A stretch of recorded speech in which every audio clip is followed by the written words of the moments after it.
Pick a stage, fight your way through, battle a boss, and when you've done all that, take that boss's power as your own to use for killing more bosses. Oh yeah, you already know what I'm talking about.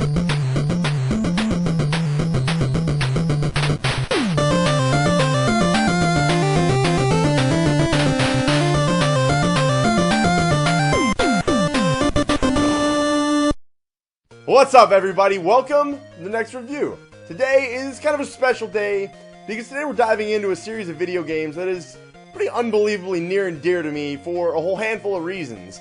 The main reason being that Mega Man games are just freaking awesome. It was an incredible series of games throughout the 8-bit and 16-bit eras, and even carried on to a few other consoles, even though things may have gotten a little bit out of control there after a while. Anyway, in my own experience, my first impression with the Mega Man series stuck with me in a huge way.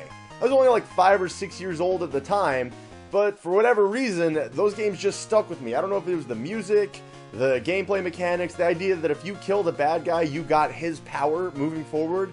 Everything about it, though, I just thought was so cool. Get on with it. And although my first experience was with Mega Man 3, it was Mega Man 4 that really kind of sealed the deal for me and got me just obsessed with the whole series. Get on with it! And since my family had, for whatever reason, sold our Nintendo at a garage sale, I didn't have one that I could play the games on anymore. So these impressions that I got elsewhere were what stuck with me, and so it was kind of a thing where I wanted to play it, but I didn't have the means to, so it made it that much more agonizing for me. It wasn't until a few years down the road when I was finally able to get the Mega Man games on Game Boy. And while those were pretty great and I loved them, they're a great part of my childhood, they just weren't quite the same. I think maybe the biggest thing is the lack of color, because the Mega Man games were so colorful. If you used a boss's weapon, you changed to their color. It was awesome, and I didn't get that on the Game Boy. Get on with it! So when I finally got a chance to play Mega Man 4 on the NES again, years down the road, I kind of really needed it to live up to the hype that I had built up for it so much in my mind. And it totally did. The story of Mega Man 4 is basically the story of every Mega Man game. The evil villain Dr. Wily has created 8 robots who are terrorizing the world, and it's up to Mega Man to save the day. It's kind of amazing that this story had been played out half a dozen times in an 8-bit world, yet people were still waiting arms wide open to do it again years later with Mega Man 9.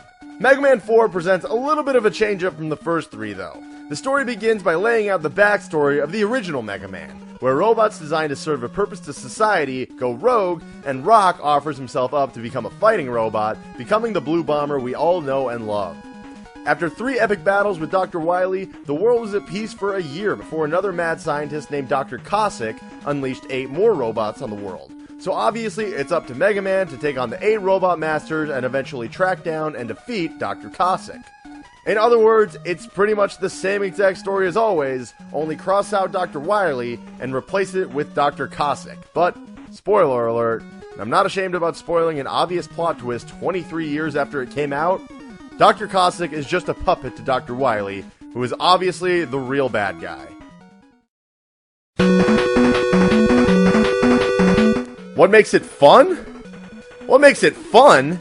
It's a freaking Mega Man game. You run, you shoot, you fight bosses, you get awesome new weapons. In the end, you feel awesome about the line of destruction you've left in your wake. That is what you do. When it all boils down, Mega Man games are 2D platforming at their best. And while Mega Man 4 might not be the best of the series, it still does a lot of things great. The levels are all pretty unique and fun. There's all kinds of variety in them to where none of them look or feel at all similar to each other. There are also a few new items in this game that you can reap a benefit or two from. If nothing else, it's fun to actually uncover and find them. As far as difficulty, I can't say it's as hard as Mega Man 3, but I think it would be at least mildly difficult for intermediate level gamers who didn't grow up with the difficulty of older console games. It seems like Mega Man takes a ton of damage by getting hit by the Robot Masters, which can make some of those battles pretty tough if you haven't figured out their patterns or weakness. But really, figuring those out is part of what makes Mega Man games anyway. The main part of the fun, though, is still found in playing through the unique levels and handing it to the various bosses. Like I said, 2D platforming at its best. The most notable addition to this game compared to the first 3 in the series is the addition of the charge shot. No longer are you limited to just your regular arm cannon and the abilities you gain along the way. Now you can hold down the B button to charge up a shot that is bigger and more powerful. Each Mega Man sequel thus far had added something new, with the items coming along in Mega Man 2, the slide ability and rush in Mega Man 3, and now the charge shot in Mega Man 4, bringing something new and unique to each game. Rather than just aiming and going rapid fire on enemies, a charged Mega Buster shot challenges you to be better with your aim so that you can make that one shot really count. This is just one of a handful of aspects of this game that I think challenges players in the area of timing, unlike previous Mega Man games. Properly timing jumps has been around since the beginning, but this game really ups the ante by often demanding a well-timed charge shot out of you to clear out an enemy blocking your jump path. That, and there are other times where you've got to unload a whole ton of shots on a bad guy blocking your path before your window to make the jump is gone. In those respects, I think they made decent use of demanding the charge shot out of players, rather than just adding it in as an easy way of making the protagonist stronger from the beginning. Aside from that aspect of things, this is also the first Mega Man game where Dr. Wily isn't presented as the primary antagonist to start out the game. Aside from those, not a ton else stands out as overly unique with the gameplay. It's still an 8-bit Mega Man game, which I mentioned before, a lot of players seem content with the repetition, and very few games over time have been able to keep essentially the same gameplay style over half a dozen entries in the franchise and still be successful and desirable. This is where Mega Man 4 really sets itself apart. And yeah, I know it would have made sense to have mentioned this in the What Sets It Apart section of the review, but then what would be left for this part? One of the main things that's always made Mega Man games so incredible is the music. I feel it's safe to say that any one of Mega Man 2, 3, or 4 could be argued as the single greatest 8-bit game soundtrack out there. For me, as much as I love Mega Man 2 and 3, the soundtrack to Mega Man 4 is king of the NES. Of the 8 Robot Master stages, even the lesser tracks in this game would be among the better tunes in most games. So if the mediocre tracks in this game would be otherwise great, the great ones in Mega Man 4 would have to be outright incredible 8-bit songs. And they are.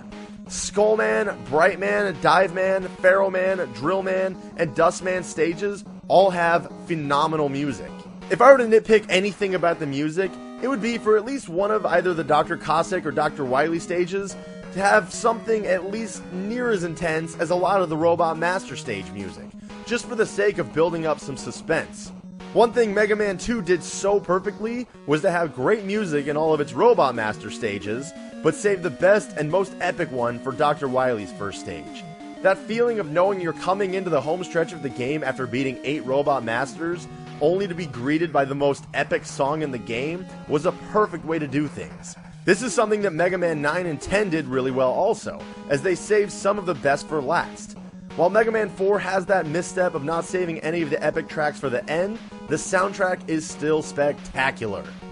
Visually, for an 8-bit game, Mega Man 4 is also pretty all-around excellent.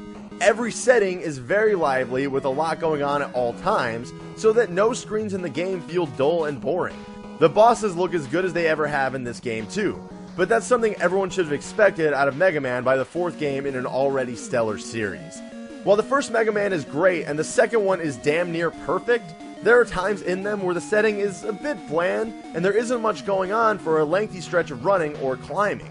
It's not that bad of a thing, and I think even Skullman stage gets a little bit of it in Mega Man 4, but overall you've got a lot more detail to each map put in here, and I think that makes for something really praiseworthy about Mega Man 4.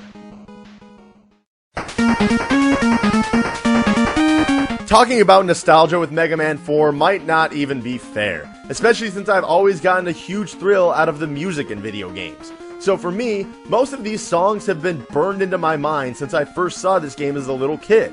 Couple that with the fact that it's a great game on the NES, and it's got nostalgia burning like crazy for me.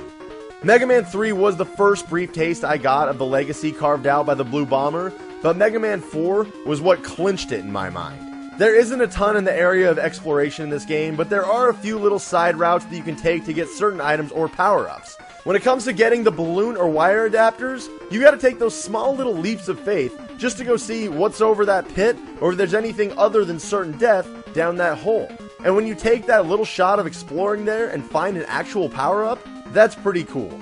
I only wish there was more than just the 2 items to find. And lastly, any Mega Man game is going to give you the thrill of giving you new weapons to play with as you play through and figuring out where they're best used.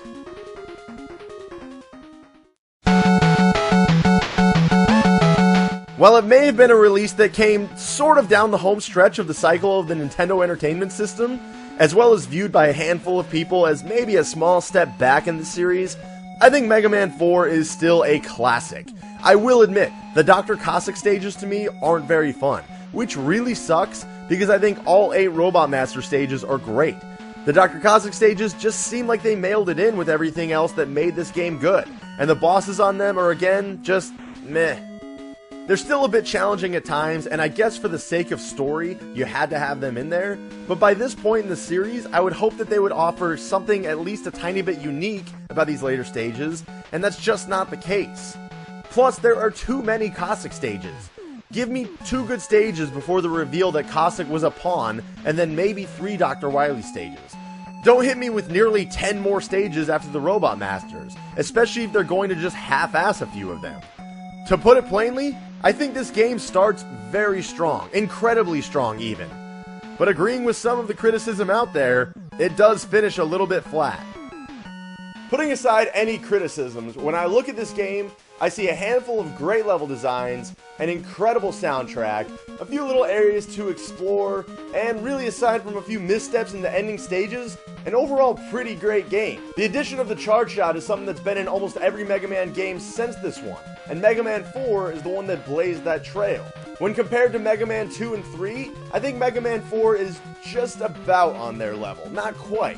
When people have complaints about Mega Man 4, I can kind of see where they're coming from because really, I have a couple of my own. Still, this game is very well done, tried a couple of new things that worked really well, and is just pretty freaking fun, which above all else, that's what matters most. So with that said, I give Mega Man 4 an 8.5 out of 10. That is all for this episode. I can promise you that this will not be the last review of a Mega Man game that I do. There's so many in the series, so how can I not do some more down the road? I'm excited to tackle some more in the future, and I'm probably going to branch out a little bit, do some of those ones that ended up on like the Game Boy Advance. Mega Man 7 for the SNES is one that I definitely want to do in the future, so keep an eye out for those. If you like this video, as always, please hit it with a thumbs up below. If you have any comments or your own takes about Mega Man 4, or what you liked, what you didn't like about it, hit the comments below. But that is not all. Just recently, I started my own Let's Play channel called Game It Loud. You know, where you game it up with the loud guy up front. My first Let's Play that I'm doing is of Mega Man 4. So you go check that out. I give a handful more thoughts and backstory about what really caught my attention about Mega Man 4, things I love about it, and a lot of just commentary about the game, and just little things that I really like about it, some of which I mentioned in this same review. So go check it out. You can find it at Game It Loud. Anyway, that's it for the review. So everybody, thank you so much for watching.